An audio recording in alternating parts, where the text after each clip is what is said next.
आप लोग शुरुआत कहाँ से करेंगे पहले ये बताइए। अगर आपको एचएलबी क्षेत्र यहाँ से अपॉइंटमेंट लेटर मिल गया और आप यहाँ से जाएंगे अपने क्षेत्र में, तो शुरुआत कैसे करेंगे? क्या करेंगे शुरुआत में? पहला दिन क्या करेंगे? अपने एचएलबी क्षेत्र मैप जो मिला उसको लेकर के मुआयना करेंगे और अपने पूरे एरिया में यानी आपकी जो चौहद्दी है उसे सबसे पहले कंफर्म करेंगे। 2 दिन 3 दिन 4 दिन में घूम घूम करके अपना गली जो है लैंडमार्क जो है करते हुए आप एचएलबी हाउस लिस्टिंग का काम करेंगे और साथ में एक रफ पेपर पर पहले नक्शा तैयार करेंगे, या आप अगर एक्सपीरियंस्ड हैं तो साथ में भी कर सकते हैं। और फिर जब आप एचएलबी लेआउट तैयार कर लेंगे उसके बाद आप पुनः फील्ड में मोबाइल के साथ यानी अपने एचएलओ ऐप के साथ उतरेंगे। तो जब आप एचएलओ ऐप के साथ उतरे फील्ड में, आपको पता है कि ये वाला मेरा पहला भवन है, तो पहले भवन अगर आ गया और बताइए आपके पहले भवन में कितने जनगणना मकान है आपने सेलेक्ट किया, आप बताएं। उसी के अनुसार से हम यहाँ डाटा फिल करेंगे। भवन तो एक खड़ा हो गए, हम पहला भवन गए, मुझे मालूम है कि ये मेरा पहला भवन है। उस भवन के अंदर जनगणना मकान कितने हैं? 2 जनगणना मकान है। तो 2 जनगणना मकान है तो मिनिमम 2 परिवार भी होंगे या 2 से अधिक परिवार भी हो सकते हैं। आते हैं सबसे पहला एचएलओ ऐप खुलेगा, ऊपर में पहला नंबर में लाइन क्रमांक जो कि स्वतः अपने आप आते रहेगा, आपको कुछ उसको करना नहीं। आपका काम शुरू होगा 2 नंबर से, है क्या? Building number. अब पहली बार अगर आप भर रहे हैं, पहला भवन भरने वाले हैं, तो ये वाला देखिए यहाँ पर लिखा हुआ है रिपीट का बटन, ये चालू नहीं रहेगा। ये आप अगर इसको ऐसे करके दबाना चाहेंगे तो ये दबेगा नहीं, ये इसको कर सकते हैं, ये इनेबल रहेगा। ठीक है। अब यहाँ पर जो रहेगा आप भवन नंबर 1 पहले डाल देंगे। कैसे डालेंगे? तो मैं यहाँ क्लिक करूंगा तो मेरा यहाँ कीबोर्ड खुलेगा, उसमें से आप एक नंबर 1 दे देंगे। उसके बाद यहाँ जब सेंसस नंबर में आएंगे तो ये भी आपको खुला हुआ नहीं मिलेगा, यही मिलेगा खुला हुआ, क्योंकि पहला बार भरेंगे तो ये रिपीट वाला बटन जो है आपको खुला हुआ नहीं मिलेगा। जैसे ही न्यू पर क्लिक करेंगे यहाँ स्वतः अपना जनगणना मकान नंबर आ जाएगा 000, पहला है तो 0001 आ जाएगा। इसके बाद हम आ जाएंगे कहाँ? नेक्स्ट बटन पर। जैसे यहाँ क्लिक करेंगे, सर आगे बढ़िए और आगे, जैसे ही नेक्स्ट करेंगे वही कंफर्मेशन मांगेगा इसका SCID है या नहीं। अब अगर हम नहीं कर देंगे तो आगे बढ़िए सर, मोबाइल ध्यान दीजिए इधर, तुरंत हटाइए आगे। हाँ, तो अगर नो कर देंगे कि भाई नो हो गया मतलब नहीं है हमारे पास SCID, तो क्वेश्चन नंबर 4 स्वतः खुल जाएगा। अब क्वेश्चन नंबर 4 खुला तो मैंने आपको बताया क्वेश्चन नंबर 4, क्वेश्चन नंबर 5 और क्वेश्चन नंबर 6 ये हमेशा भवन के फर्श, दीवार और छत के बारे में पूछेगा कि इसमें मुख्यतः कौन सी सामग्री लगी हुई है। तो मुख्यतः बोला मतलब जिसकी मात्रा ज्यादा होगी, तो आपको ये ध्यान देना है फील्ड में कि किस चीज की मात्रा फर्श, दीवार और छत में लगी है, और आपके पास जो ऑप्शन होगा उस ऑप्शन में से आप लगा देंगे। अगर आपको ऑप्शन समझ में नहीं आएगा उत्तरदाता से पहले पूछेंगे, वो बताएगा। अगर उनको भी समझ में नहीं, वो बोल रहे हैं लेकिन आपको समझ में नहीं आ रहा है, फिर भी आप पहले पता कर लेंगे, कंफर्म कर लेंगे। अगर इसमें से कोई नहीं रहा तो एक 7वां ऑप्शन है एनी अदर। एनी अदर पर यहाँ पर ऐसे आप क्लिक करेंगे, ये अपने आप क्या हो जाएगा? पूरा डार्क हो जाएगा। और फिर आप नेक्स्ट कर देंगे। नेक्स्ट करने पर फिर वही आपका 5वां क्वेश्चन आएगा। 5वें में आप दीवार के बारे में पूछेगा कि दीवार की प्रमुख सामग्री क्या लगी हुई है, उसमें भी जो आपको दिखेगा उसमें से आप क्लिक करेंगे, नेक्स्ट करेंगे, आगे बढ़ेंगे।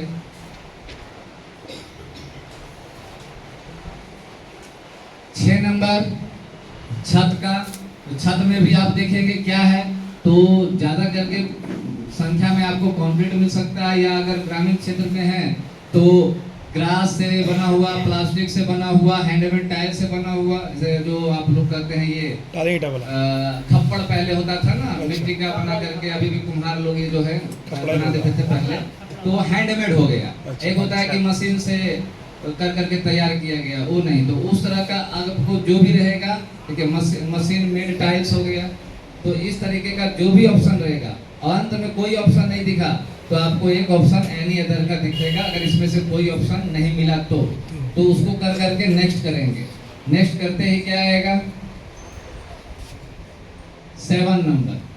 ये सबसे ज्यादा इंपॉर्टेंट है, क्योंकि भवन का उपयोग आपको बताना है।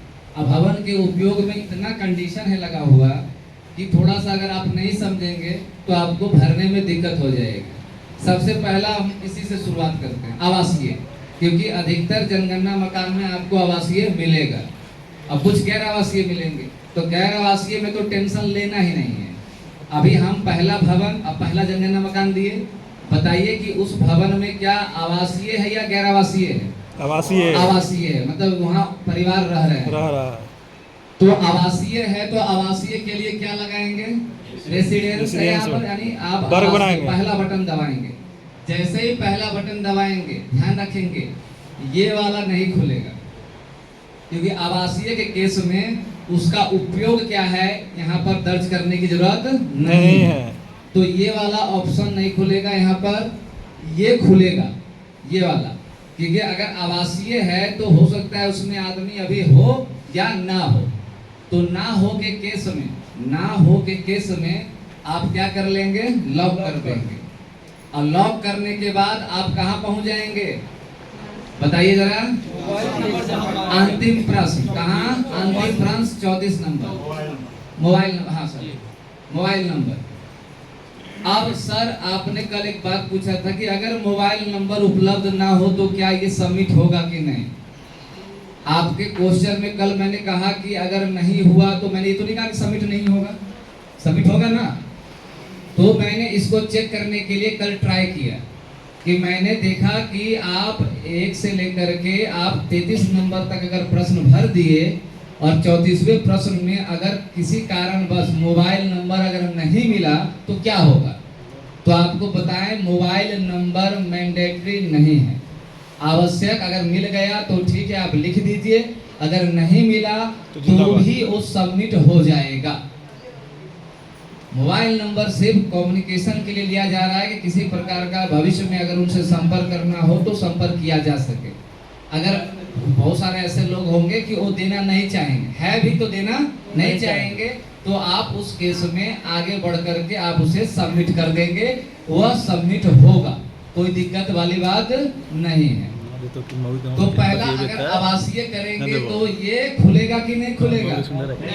नहीं, उपयोग नहीं खुलेगा, लॉक रहेगा, ये ओपन रहेगा, ये नहीं रहेगा। ये जो संस्थागत है, क्योंकि संस्थागत परिवार सिर्फ ये 2 नंबर के लिए खुलेगा। किसके लिए खुलेगा?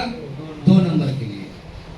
हमारे बारी बारी से पहले नंबर अगर आवासीय है, यहाँ क्लिक करेंगे, ये नहीं खुलेगा, ये भी नहीं खुलेगा, सिर्फ क्या खुलेगा? लॉक। तो अगर परिवार है तब तो ठीक है, नेक्स्ट करेंगे, आवासीय कर करके नेक्स्ट करेंगे, आगे बढ़ जाएंगे। परिवार है, मतलब यहाँ आवासीय है लेकिन परिवार नहीं है, लॉक करेंगे, यहाँ क्लिक करेंगे, 34 नंबर सवाल पर चले जाएंगे। हाँ, मैं वही कह रहा हूँ, सवाल आ जाएगा, 9 नंबर सवाल आ जाएगा, इसी तरह से 3400 नंबर सवाल आ जाएगा। क्लियर? कोई दिक्कत नहीं। आगे बढ़े सर। यहाँ देखिए, अब कुछ जब आप जाएंगे फील्ड में तो इस पर अभी मैं फोकस नहीं कर रहा हूँ, ठीक है? 2 नंबर पर फिर मैं लास्ट में आऊंगा, क्योंकि यही सवाल है जहां पर आपको सबसे ज्यादा भरना होगा, सबसे ज्यादा। आवासीय तो आपको मिलेगा ही मिलेगा, आवासीय के साथ बहुत कुछ अभी आपको मिलने वाला है। तो 3 से लेकर के 0 तक तो मैंने कल भी बात किया था इस पर कि अगर 3 नंबर हो, 4 नंबर हो, 5 नंबर हो, 6 हो, 7 हो, 8 हो, 9 हो या 0, तो उस केस में क्या होगा आप देख लीजिए। 2 का भी इसमें जिक्र किया है, लेकिन 2 का हम बताएंगे बाद में। 3 से लेकर 9 या 0 तक अगर उसका वास्तविक उपयोग ये वाला खुलेगा, ये जो पोर्शन है, जैसे ही इसमें से कोई भी क्लिक करेंगे, एक को छोड़ करके कोई भी क्लिक करेंगे, जैसे यहाँ क्लिक करेंगे यहाँ पर ये खुलकर आ जाएगा। यहाँ अगर आप नहीं लिखे तो आप यहाँ नेक्स्ट करेंगे तो आगे नहीं बढ़ेंगे। आपको उपयोग दर्ज करना है तो करना है। बात समझ आ रहा है? इसको पहला नंबर दबाएंगे, ये नहीं खुलेगा। इसको छोड़ करके 2 से लेकर के आप 0 तक दबाएंगे, ये खुलेगा। आपको यहाँ उपयोग दर्ज करना है, नेक्स्ट करेंगे तो आगे बढ़ेंगे। अब 3 से लेकर के 0 तक में जब आप कुछ भी करेंगे, यहाँ लिख करके नेक्स्ट करेंगे तो कहाँ चले जाएंगे? अंतिम प्रश्न में। यहाँ पर भी सारा चीज अपने आप भरा जाएगा और अंतिम प्रश्न आपसे मांगेगा मोबाइल नंबर, वो नहीं है तो उसको भी छोड़ करके आप क्या करेंगे? सबमिट कर देंगे। यहाँ तक क्लियर? अब आते हैं सीधा हम लोग 2 नंबर। अब इस पर मैं फोकस क्यों कर रहा हूँ? क्योंकि अब सवाल मैं खड़ा करूंगा आपके लिए। आप गए अभी मान लेते हैं एक भवन में, वो भवन एक जनगणना मकान है, तो एक भवन एक जनगणना मकान है, लेकिन उसी में जिसका भवन है वो क्या कर रहा है? दुकान भी दिए हुए है। क्या दिए हुए है? दुकान। उसी का दुकान, मतलब मकान भी है और दुकान भी है। उस केस में बताइए, क्या आप उसे आवासीय में रखेंगे या आवासीय सह अनुपयोग में रखेंगे? कहाँ रखेंगे आप? आवासीय सह अनुपयोग। क्यों? क्योंकि वो आवास के साथ साथ किसी और चीज का भी क्या कर रहा है? उपयोग कर रहा है। तो जैसे यहाँ क्लिक करेंगे, ये पूछेगा क्या है, तो आप लिखेंगे दुकान, आवासीय सह दुकान। क्या लिखेंगे? आवासीय ना, आवास भी लिख सकते हैं, आवास सह दुकान। कुछ लोग होंगे जो अपने ही मकान में क्लिनिक खोल देते हैं। डॉक्टर साहब का ही मान लेते हैं घर है और उन्होंने क्या किया? बाहर मतलब अपना ही एक दुकान में उन्होंने क्लिनिक खोल दिया। अब यहाँ पर कंफ्यूजन होगा आप लोग को कि सर आपने कहा कि अगर दुकान है और दुकान का दरवाजा बाहर है तो जनगणना मकान क्या हो जाएगा? अलग हो जाएगा। कहा, लेकिन अभी भी कह रहे हैं कि जिनका मकान है और दुकान भी क्या है? उन्हीं का है, तो एक भवन एक जनगणना मकान। और आवास के उपयोग में जब आएंगे तो क्या लिखेंगे? आवास सह क्लिनिक, आवास सह क्लिनिक। और उसके क्योंकि एक ही आदमी का है, हाँ अगर 2 आदमी का हो जाता तो मेरा मकान और मैंने क्लिनिक चलाने के लिए किसी डॉक्टर साहब को दिया, तब क्या होता? एक भवन 2 जनगणना मकान। और उसमें जब एंट्री करते तो पहला हो जाता आपका आवासीय और दूसरा हो जाता दुकान, मेडिकल वाला, डिस्पेंसरी वाला। एक हो जाता आवासीय और एक हो जाता दुकान। और दोनों की एंट्री करके दिखाएंगे एंट्री कैसे करते। तो आवास सह उपयोग अनुपयोग समझ में आ रहा है? अब मैं चलता हूँ आप ही के क्षेत्र में, मैं HLB भ्रमण कर रहा हूँ। मैं गया, मुझे दिखा कि भाई एक फलना बाबू हैं, उन्होंने बिल्डिंग बना रखी है, नीचे स्कूल चला रहे हैं और ऊपर वो रह रहे हैं, और उसके ऊपर क्या है? आवासीय है। आवासीय बोले तो उसी बच्चे का, कुछ बच्चे जैसे विद्यालय में पढ़ रहे हैं और कुछ बच्चे क्या कर रहे हैं? वहाँ छात्रावास के रूप में रह रहे हैं। अब देखिए बिल्डिंग एक और तीनों बिल्डिंग का उपयोग क्या है? अलग अलग। अब बताइए तीनों जगह परिवार अलग अलग है कि नहीं? एक स्कूल चल रहा है, दूसरे में वो खुद रह रहे हैं, आवास भी है, और क्या है? छात्रावास। तो बताइए उस भवन, क्योंकि यहाँ जो मांग रहा है हमेशा सेंसस हाउस जो है उसका क्या मांगता है? उपयोग मांग रहा है। तो आप मुझे बताइए कि आप जब उसकी गणना करेंगे तो क्या लिखेंगे? बताइए, बताया जाए। एक बिल्डिंग, एक भवन 3 जनगणना मकान, एक भवन 3 जनगणना मकान। क्लियर है? अगर क्योंकि आप जो विद्यालय चला रहे हैं, विद्यालय चला रहे हैं और ऊपर में क्या है? छात्रावास। तो विद्यालय में जो आने वाले लोग हैं वो अलग है ना, वो आ रहे हैं पढ़ करके चले जा रहे हैं, कुछ उसमें से ऊपर रह रहे हैं। तो जो छात्रावास है वो संस्थागत परिवार में शामिल होगा। किसमें हो जाएगा? संस्थागत परिवार में।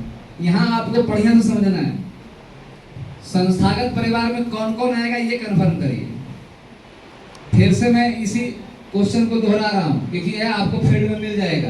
बहुत सारे प्राइवेट स्कूल खोल करके ही अपने घर में चला रहे हैं, तो वहाँ जाने पर आपको ये देखना है। मैं 2 कंडीशन यहाँ क्रिएट करूंगा। पहला, एक भवन उसमें स्कूल चल रहा है और ऊपर में क्या है, मकान मालिक निवास कर रहा है, उन्हीं का स्कूल है, वो चला भी रहे हैं और उसमें रह रहे हैं। पहले तो इसी पर आते हैं, छात्रावास बाद में। एक स्कूल नीचे चल रहा है, उसी के ऊपर जो है मकान मालिक रह रहे हैं और वही स्कूल भी चला रहे हैं। तो बताइए कितने भवन, कितने जनगणना मकान? एक भवन, दो जनगणना मकान। दो जनगणना हो गया सर, नीचे स्कूल वाला चल रहा है उसी का जैसे व्यवसाय में आ जाएगा ना वो, तो व्यवसाय में हाँ, यही तो मैं क्वेश्चन कर रहा हूँ आप लोग से, आप कहाँ समझ रहे हैं, कितना समझ रहे हैं, यही अभी से पता चल जाएगा। फिर से सुनिएगा बढ़िया क्वेश्चन। एक भवन है, नीचे स्कूल चल रहा है, जो चलाया जा रहा है, और जो चलाने वाले हैं वही जो है उसमें निवास भी कर रहे हैं। तो बताइए पहले एक मतलब कितने भवन और कितने जनगणना मकान? एक भवन और एक कंफर्म। दो होगा सर, छात्रावास पर नहीं जा रहा है, दो ही पर जा रहा है। दो जनगणना मकान होगा सर हम लोग के अकॉर्डिंग। एक भवन, एक जनगणना मकान। एक सहा वाला। अब जो लोग कह रहे हैं कि एक भवन दो जनगणना मकान, वो भी हमें क्लियर करते हैं। हाँ, हम लोग कर रहे हैं। स्कूल जो है सर उसी वो तो सहा वाला है ना, आ जाएगा ना वो तो। हाँ वो तो सहा वाला होगा। साहब उपयोग में है ना सर, साहब क्या बोलते हाँ, एक मिनट, एक एक करके। हाँ सर बोले। स्कूल चलाने वाले लोग जो है जो निवास भी कर रहे हैं वही स्कूल भी चला रहे हैं। हाँ तो बच्चा तो परमानेंट रह नहीं रहा, नहीं। तो चले जा रहे हैं। नहीं, हाँ ठीक है। एक ही उनका हुआ घर कौन होगा, ऊपर वो वहाँ छात्रावास में छात्र रह रहे हैं। छात्रावास का अभी नहीं बोल रहा, सहा वाला हो जाएगा एक सर स्कूल। कंफ्यूजन है। हैं साहब, व्यवसाय वाला में तो आ जाएगा ना सर वो। हाँ, पहला के सभी छोड़ दीजिए सर। अभी हम तो वो तीन कब होगा वो मैं बताऊंगा। अभी मैं जितना बोला उसी पर ठीक रहेगा। हमारे बीच में खंड चुतिए बैठे हुए हैं भोसड़ी के। पूरा वो हमें बता दीजिए। जहाँ मैंने 3 जनगणना मकान बोला वो याद रखिएगा, वो स्थिति पैदा करूंगा कि मैंने बोल। अभी पर आइए कि अभी मैंने कहा एक भवन है, क्लियर कीजिए सर इसमें। नीचे विद्यालय चल रहा है, राकेश सर। ऊपर में आप ऊपर का मतलब है आप बस निवास वहाँ कर रहे हैं, ऊपर है नीचे उससे मतलब नहीं है, आप निवास कर रहे हैं, आप ही विद्यालय भी चला रहे हैं। तो जरा मुझे बताइए कि कितने भवन, कितने जनगणना मकान? सर, एक भवन, दो जनगणना मकान। अरे सर उपयोगिता सर उस सब व्यवसाय में तो आ जाएगा ना, स्कूल चला रहे हैं व्यवसाय में आ जाएगा वो तो। व्यवसाय तो स्कूल का व्यवसाय हो गया ना सर आपका, एक एक व्यवसाय में आ जाएगा वो सर, तो। टीचर नहीं जाता है उसमें, तो व्यवसाय हुआ ना सर उसमें, दो को हो जाएगा। दो जनगणना मकान एकदम होना, जनगणना मकान होने का व्यवसाय तो उसमें आएगा वो। आवास सह व्यवसाय, तो एक ही में काउंट होगा या दो को काउंट होगा? आवास सह विद्यालय। देखिए हम बोले राइट। फिर कंफ्यूजन यही सब क्वेश्चन में आएगा। हम अभी 2 क्वेश्चन और करेंगे इसी में लगातार। आपने ध्यान से सुनिए, क्वेश्चन क्या था? एक भवन है, नीचे विद्यालय चल रहा है, उस अब बताइए विद्यालय जो है वो तो गैर आवासीय होता है, आया लोग गया मतलब, लेकिन चलाने वाला पहले देखिए, चलाने वाला जो है वही उसमें रह रहा है और वही चला रहा है। तो भवन एक ही है और चलाने वाला भी एक ही है। तो एक भवन, एक जनगणना मकान। अब इसकी एंट्री कैसे होगी? तो जैसे ही आप एंट्री किए एक भवन, एक जनगणना मकान, 4 क्वेश्चन, फर्श, दीवार, छत पूछ लेगा। उसके बाद आएंगे भवन के उपयोग में, जनगणना मकान का उपयोग। तब यहाँ पर क्या होगा? आवासीय यानी आवास सह स्कूल। क्या लिखेंगे? आवास सह स्कूल। और आप यहाँ पर यहाँ दिखाएगा, लॉक तो है नहीं, आप यहाँ नेक्स्ट करेंगे और आगे जो वो क्वेश्चन मांगेगा सब क्वेश्चन का जवाब आप देते चलेंगे। पहला, अब आते हैं, आप ध्यान से सुनिएगा। एक ही भवन है, नीचे विद्यालय चल रहा है, एक पर वो स्वयं निवास कर रहे हैं। सोल्यूशन का हुआ भाई साहब वाला तो बोलिए ना। छात्रावास है तो उसका अभी छात्र- उसी पर आ रहे हैं, वही पर छात्रा अपना दूसरा हाँ, अभी दो ही पर अभी बस अभी इसी जो क्वेश्चन बोल रहा हूँ ना, वो छात्रावास का ही है। हो गया ना कि साहब नीचे स्कूल चल रहा है, सेकंड में भरेंगे सर आप रेसिडेंस रह रहे हैं स्कूल वाला। और रहने के साथ जो स्कूल में बच्चे हैं तो आप देखते होंगे बहुत सारे बच्चे को आप छात्रावास रवि के सर रूप में रवि रख लेते हैं। सर रवि सर सर आप इधर ध्यान दीजिए। सर सो के नहीं आए हाँ, स्कूल नीचे चल रहा है, ऊपर आप निवास कर रहे हैं और कुछ बच्चों को आप छात्रावास के रूप में भी रख रहे हैं। पहला कंडीशन देख लीजिएगा, नीचे स्कूल चल रहा है, ऊपर छात्रावास है और आप यहाँ एक क्या कर रहे हैं, रह भी रहे हैं। अब बताइए कितने भवन और कितने जनगणना मकान? अब एक भवन, 2 जनगणना मकान, 1 सहा और 2 जनगणना मकान। एक सहा। अभी देखिए सब खुलकर बोलेंगे। आज ही आपको ये कंफ्यूजन दूर करके जाना है। आज अलग से कुछ भी और नहीं पढ़ेंगे एक्स्ट्रा। जनगणना मकान नंबर, भवन तो आप पहचान ही जाएंगे, परिसर देखेंगे कि एक भवन है, पहचान गए। आपको जनगणना मकान में ही कंफ्यूजन होगा और वो भी बस इसमें कंफ्यूजन होगा। यहाँ सर यहीं पर आप जनगणना मकान बढ़ाते चल जाएंगे, इतना बढ़ा देंगे कि आपके क्या कहते हैं उसमें दिखेगा कि भैया घर तो 100 दिए और जनगणना मकान यहाँ 400 हो गया। तो थोड़ा सा ध्यान देना, ऐसा कोई दिक्कत नहीं होगा, हो भी सकते हैं एक जगह पर, हाँ होगा, लेकिन आपको थोड़ा सा समझदारी दिखाना है। कैसे मैं बताता हूँ। मकान संख्या तो बढ़ा। अब देखिए ये कंडीशन जो मैंने लगाया, पहले कंडीशन समझ गए, दूसरा कंडीशन में आइए। मैंने आपसे पूछा कितने भवन कितने जनगणना मकान? चार बच्चा है तो चारों एक भवन 3 जनगणना मकान।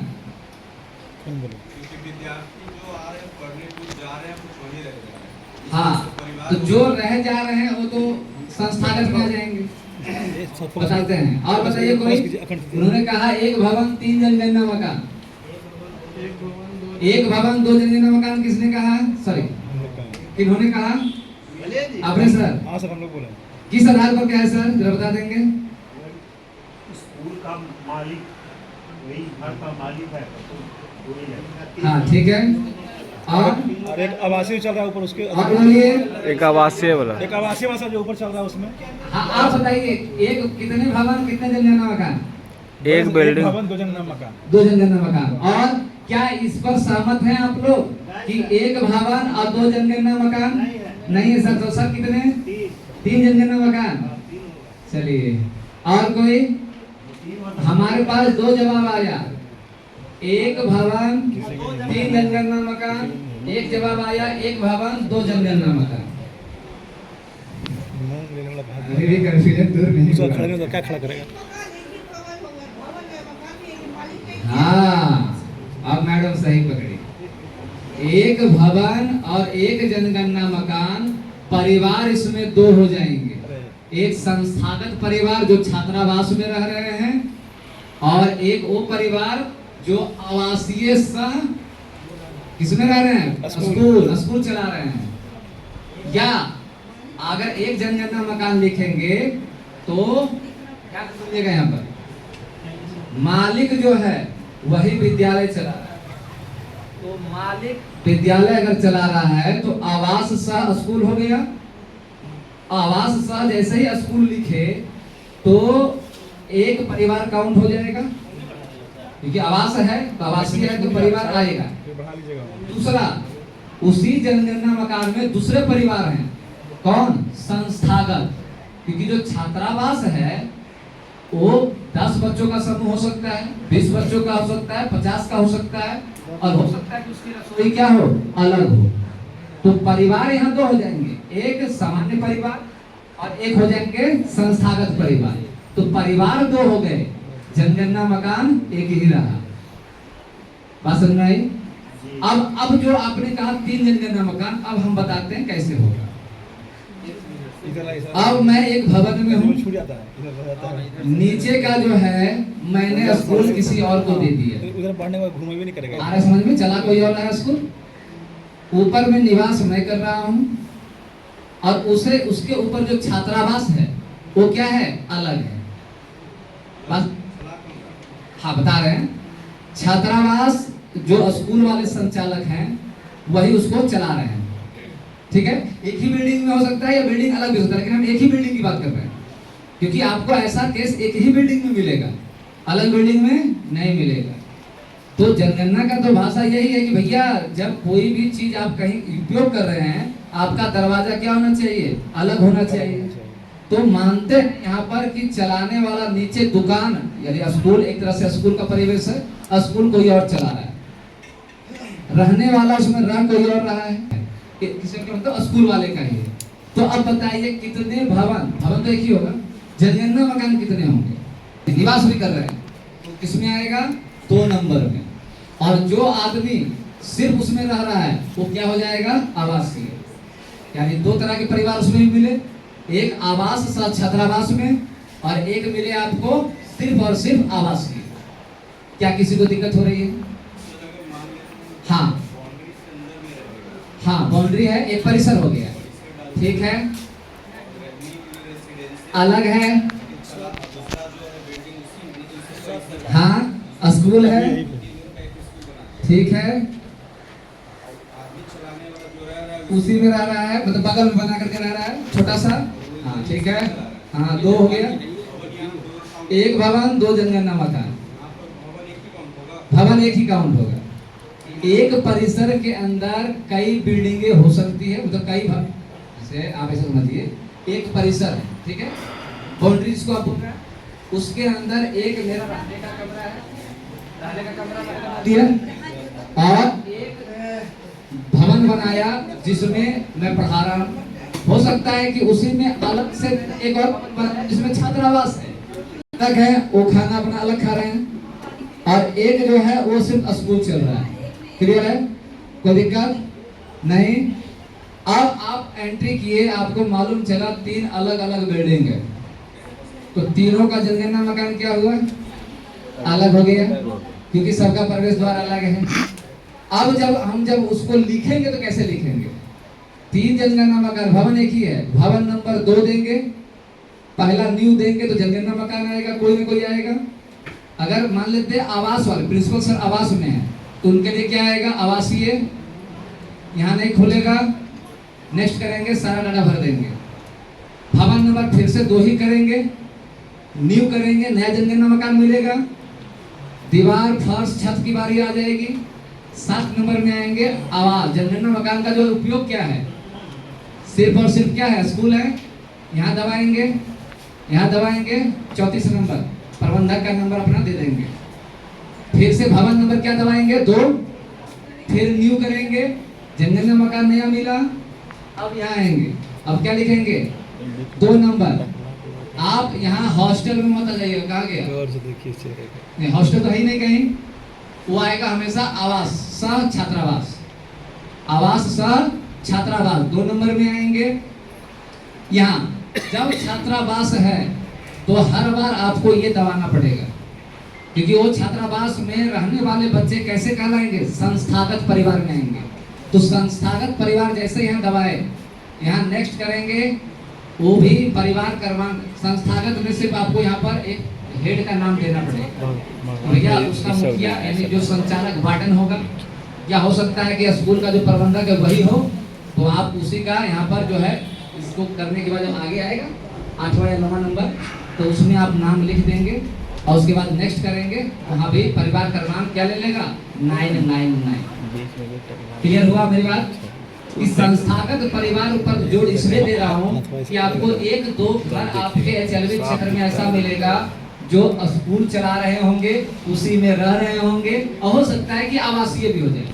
तो आपको घबराना नहीं है, अगर वो खुद उसका मकान है और स्कूल चला रहे हैं तो आवास सह स्कूल कर देना है, एक ही जनगणना मकान होगा। अगर वो उसमें रह रहे हैं और सिर्फ छात्रावास चला रहे हैं, फिर भी आवास छात्रावास लिखेंगे, और यहाँ परिवार क्या हो जाएगा, 2 हो जाएगा। परिवार कितने हो जाएंगे, 2, क्योंकि एक जो आवास में रह रहे हैं, दूसरा संस्थागत परिवार, अगर अलग खाना खा रहे होंगे तो।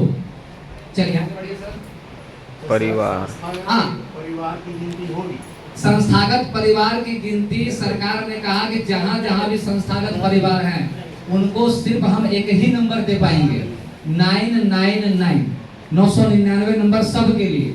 आपके पास कोई संस्थागत मिलेगा उसके लिए भी 999, अगर कोई जेल कारावास वाले मिलेंगे उसके लिए भी 999, कहीं कोई हॉस्टल या पीजी में मिलेंगे, अगर संस्थागत हैं तो उनके लिए भी 999, हॉस्पिटल है तो उनके लिए हमेशा सबके लिए 999 ही हॉस्पिटल रहेगा। रहे कुछ भी रहे। वो कहीं बदलाव कहने का नहीं मतलब वो होगा, नहीं है कि वो बस 1000 हॉस्पिटल नहीं है। हो जाएगा। और ऊपर मकान लेकिन रह रहा है, बाकी तो उसी जितने कैसे परिवार हैं सबके लिए सबके। एक एक परिवार क्रमांक भी अलग अलग मिलेगा। वही तो बोल जैसे रहा हूँ। जनगणना मकान बदलेगा स्टाफ के लिए वैसे तो ही हॉस्टल परिवार कैसे? आवासीय है तो परिवार का नाम आएगा ही आएगा, तो परिवार भी क्या होगा, बदलते जाएगा। तो एक जनगणना मकान के अंदर 4 परिवार हो सकते हैं, 5 परिवार हो सकते हैं, हो सकता है बड़ा परिवार है संयुक्त में तो 10 परिवार भी हो सकते हैं। तो जिला का तो परिवार बदलेंगे। जनगणना अगर एक ही बिल्डिंग के अंदर है तो जनगणना मकान आप 10 को मत कर दीजिएगा, फिर बहुत ज्यादा हो जाएगा। लेकिन फिर भी अगर आपको समझ में नहीं आएगा तो हो सकता है कि आप कर दें, तो कर देने से थोड़ा सा इस पर सचेत रहना है। नहीं समझ में आएगा आप यहाँ फोन कर करके पूछ लेंगे, आपके पास ग्रुप बना के रखा है, आप उसमें डाल देंगे ऑन द स्पॉट। जो भी लोग यहाँ समझे होंगे वो दे देंगे उसमें उत्तर। नहीं तो मैं तो रहूंगा ही देखने के लिए, मैं बता दूंगा कि आपको यहाँ पर ये करना है, आप वही करेंगे। यहाँ तक ठीक है? ठीक है। हाँ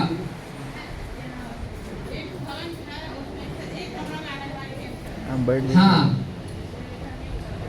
अच्छा, आपके पास भवन है और आपने उसमें से एक आप खुद चला रहे हैं ना कि कोई और चला रहा है, मतलब आप ही का है ना, तो आप लिखेंगे आवास सह आंगनबाड़ी। नहीं, भवन संख्या फिर अलग आप कैसे देंगे? आप आवास सह, आप बैठ जाइए, आवाज से नहीं बढ़ी। आपका मकान है और उसमें जो आप चला रहे हैं आंगनबाड़ी चला रहे हैं, तो वहाँ बच्चे आ रहे हैं और चले जा रहे हैं, पढ़ करके चले जा रहे हैं। तो आपकी सूचना में वो सिर्फ जब भवन का उपयोग जब लिखाएगा तो आप उसमें आवास कर रहे हैं और आंगनबाड़ी चला रहे हैं, तो उपयोग में लिखेंगे आवास सह आंगनबाड़ी और गिनती आपकी सिर्फ होगी, क्योंकि चलाने वाले भी आप ही हैं। तो आप मुखिया के रूप में हैं तो वहाँ पर आपका शिक्षिका का नाम या शिक्षिका जो भी हेड रहता है उसका पद नाम दिया जाता है कि सर अगर 50 बच्चे वहाँ लिख दिए तो उसकी गणना वहाँ हो जाएगी। उनके माता पिता कहेंगे कि मैं अपने घर में कराऊंगा, तो वो वहाँ समझाना है, क्योंकि बच्चे 6 या 6 महीने से ज़्यादा 6 साल से बताते साल भर 2 साल 3 साल तो पढ़ेंगे ही। तो सरकार का कहना है जो जहाँ है उसकी गणना वहीं पर कर ली जाएगी, हाउस लिस्टिंग उसका वहीं होगा। भवन हुआ तो उसमें रहने वाले जो निवास करने वाले लोग हैं उनकी गिनती, टोटल गिनती वहीं पर हो जाएगी। इसके लिए घबराने की जरूरत नहीं है। वैसा घर में भी वो करवा देगा, क्या सर? वहाँ घर में भी उसका कंटेंट हो सकता है ना। नहीं, तो आप जहाँ करेंगे तो आप जब पूछेंगे ना कितने परिवार तो यही है, तो कोई बाहर भी है आपको बोलना पड़ेगा, और बाहर भी हैं तो बोलेगा हाँ मेरा बेटा छात्र मतलब कि हॉस्टल में पढ़ता है, तो उनको वहाँ बता देना है कि हम उनकी गिनती यहाँ नहीं करेंगे, उनका नंबर यहाँ नहीं लिखेंगे, क्योंकि वहाँ जो जाएंगे ना परगना वो उनको नंबर वहीं पर दे देंगे। और आप बता दीजिएगा वहाँ के मतलब कि संचालक को कि मैंने यहाँ पर इसकी गिनती नहीं करी। ऐसे क्या होगा कि 2-2 जगह पर जो है संख्या बढ़ जाएगा, संख्या बढ़ जाएगा तो दिक्कत है। तो आपको ऐसे परगना आप ही को बताना है, उनको थोड़ी ना पता है। वो तो हारवा जाएगा क्या मेरा गिनती यहाँ हो गया 10 का, मेरा बच्चा छूट जाएगा। आपको बताना है कि आपका बच्चा छूटेगा नहीं। या अगर ये नहीं बताएंगे तो आपके लिए फील्ड में काम करना थोड़ा सा कॉम्प्लिकेटेड हो जाएगा। गांव में तो बोलेगा सर कि तुमको हम मास्टर ये छोड़ा देंगे। बच्चा को बता रहे लिखो। हाँ सर, कहीं रहे समस्या तो आएगा, जितना आसानी से आपको बता रहा हूँ इतना आसानी से काम नहीं होगा। तो आपको एज ए परगना थोड़ा सा सीख लेंगे का काम, तो आपको आसान लठ लग लठ तो सीधे कहे कि मेरा बच्चा कहीं रहे यहीं हमरा लिखिए। हाँ रवि सर, लठ लग निकलेगा। मुझे कहते कि निकाले लठिया हम पूरा बड़का जनगणना करे। हाँ बिल्कुल बिल्कुल, यही फैसिलिटी नहीं। जब आप परिवार का जब गिनती करने जाएंगे पूछेंगे ना कि कुल परिवार कितने हाँ, हैं, की तो कहेगा कि भैया 11 गो है। स्कूल में अच्छा, शनिवार ठीक को है, जो 11 गो, गार्जियन हाँ। सबको बुलाते हैं, आप लोग अब इतना खाते अगर हैं मान पर लीजिए हम लोग कोई क्या बच्चा है और उसकी गिनती अगर नहीं हुई है, बाहर है, तो कहेंगे नहीं मेरे में जोड़ो, कहीं राशन कार्ड से नाम ना कट जाए, कुछ नहीं हो हमारा जाए। राशन कार्ड में जोड़ना है, कमाने के लिए जोड़ना है, ये सुविधा नहीं मिला है, इंदिरा आवास आवास योजना नहीं मिला है, आप खाली नाम लिख के जाते हैं, नाम कटवा देते हैं, नहीं देंगे डाटा, बहुत सारी समस्या आएगी। देगा सर, जानते हैं सर, सरकार द्वारा नहीं, जैसे अगर आप ऑन द स्पॉट खड़े हैं और आपको पता है कि ये दीवार जो है पक्की है, और ऐसे तो दीवार से तो होगा नहीं, छत भी देखना है, छत दिखा के नहीं भाई चलो कच्चा है तो कच्चा कर देना है, ठीक है। लेकिन आपको सब कुछ अच्छा दिख रहा है और वो बार बार फोर्स कर रहे हैं, पहले तो उनको समझा देना है, लेकिन नहीं समझे जबरदस्ती तो आपका मोबाइल छीन तो नहीं लेंगे। अपने विवेक से देख करके अगर उनको समझ में नहीं आ रहा है तो अपने से डाटा डालेंगे। ऐसे कहा गया है कि जो उत्तरदाता कहता है वही करेंगे, लेकिन जब हुआ कॉपी में लिख के चलावे नहीं है, जब भरे के जब भर देंगे कुछ जगह पे लिखेगी, जैसे कार हो सकता है घूम के प्रांगण में लिख लेके अपने यहाँ के भर और कार उनका ना हो तो कहेंगे कार मेरा नहीं है, आप कहेंगे सबको बोलेंगे जो दिखेगा आसपास उसको कर देना है। और सच में हो सकता है कार उनका ना हो, लेकिन आप देखें कार है, कार टिक दी है। ऐसा नहीं करना। वो मकान की स्थिति में आप कर सकते हैं। मान लीजिए फर्श के बारे में पूछे, वो कहा कि नहीं भैया फर्श मेरा सीमेंट का है, आपको दिख रहा है टाइल्स का, तो पूछ लेंगे कि सब जगह टाइल्स लगा है क्या, बोलेंगे नहीं, ठीक है सीमेंट डाल बाथरूम में लगा एक एक घर, क्योंकि हम ना निगरानी विभाग है, ना ही कोई सीबीआई है, ना ही कोई पुलिस है, तो हमें ज्यादा इसमें काम झाग नहीं करना। उत्तरदाता प्रमुख है, दो चार बार पूछा कि जो बाकी दिख अपने गया करके बढ़िया से उत्तर देने में वो सक्षम नहीं है तो समझा देंगे, और अगर वो समझने के बाद भी उत्तर गलत दे रहे हैं तो हमारे हाथ में नहीं है कि हम उनसे विरोध कर करके ये करें, स्वेच्छा से फिर उसको डाल देंगे। क्लियर? ये वाला जो सर था संस्था का तो सिर्फ 2 नंबर के लिए आएगा।